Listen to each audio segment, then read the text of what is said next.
Assalamualaikum warahmatullahi wabarakatuh. Perkenalkan, nama saya Salsabila Fathatur Rahmah Ramadanisa.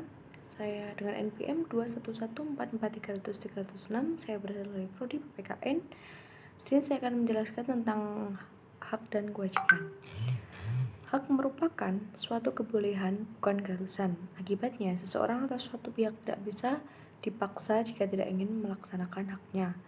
Namun sebaliknya, jika seseorang tersebut ingin melakukan haknya, maka kita tidak boleh melarangnya. Kemudian, kewajiban.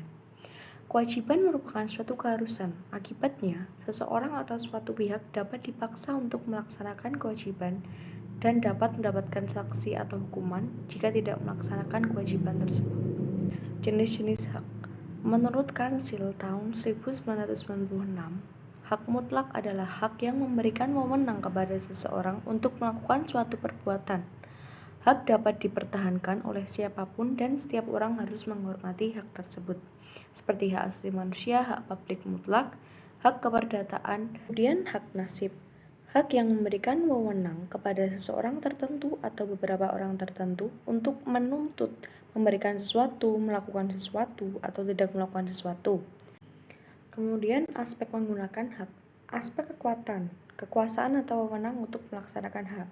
Hak memiliki besaran sama jika memegang hak tidak memiliki kekuasaan atau wewenang untuk menggunakan, maka hak tersebut tidak berguna. Kemudian aspek perlindungan hukum.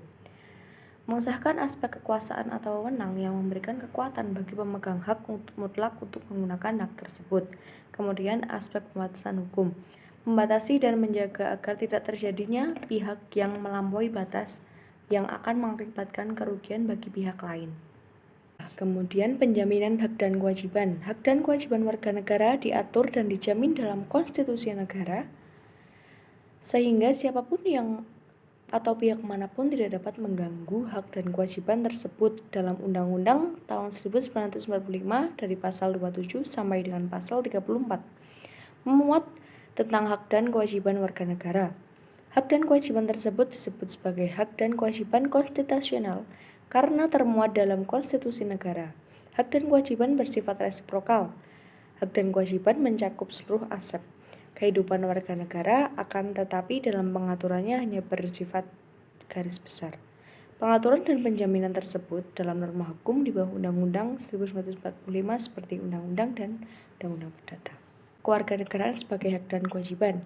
Gagasan bahwa kewarganegaraan hak adalah hak dan kewajiban disajikan oleh salah satunya adalah T.H. Marshall dalam buku Citizenship and Social Class pada tahun 1950 yang mengkonseptualisasikan kewarganegaraan atas dua hak, yaitu hak sipil politik, hak sosial ekonomi. Hak sipil atau politik, yaitu ada hak untuk hidup. Hak untuk hidup tetap melekat pada diri manusia dalam kondisi apapun, tercantum dalam Undang-Undang Pasal 28A yang berbunyi setiap orang berhak untuk hidup serta berhak mempertahankan hidup dan kehidupannya. Kemudian hak atas persamaan dan kebebasan. Seluruh manusia di depan undang-undang memiliki persamaan dari segi hak dan kewajiban. Tercantum dalam Undang-Undang Pasal 2 Deklarasi Universal. Ditegaskan bahwa setiap orang itu sama di depan hukum, tanpa adanya perbedaan berupa perbedaan ras, warna kulit, jenis kelamin, bahasa, atau hal lainnya. Kemudian kebebasan berpikir dan menyatakan pendapat. Dengan akal pikiran, manusia dapat menciptakan sesuatu yang bermanfaat bagi kehidupannya. Kemudian hak untuk berkumpul dan berserikat. Manusia adalah makhluk yang hidup bermasyarakat atau homo socius, di mana ia terdapat hidup tanpa bantuan atas pertolongan orang lain. Terdapat jaminan hak untuk berkumpul dalam pasal 20 Deklarasi HAM berbunyi setiap manusia mempunyai kebebasan untuk ikut serta dalam perkumpulan dan pertemuan. Kemudian ada hak beragama. Agama merupakan sumber motivasi dan inspirasi yang paling tinggi, menuntun dan menyelamatkan manusia dalam kondisi nista. Hak sosial dan ekonomi. Hak ekonomi merupakan hak untuk mengidentifikasi wilayah-wilayah mana pada bidang ekonomi. Kemudian hak atas pelayanan kesehatan, berorientasi pada kesehatan. Kemudian hak memperoleh pendidikan. Pendidikan sangat penting dalam rangka mengembangkan kualitas sumber daya manusia.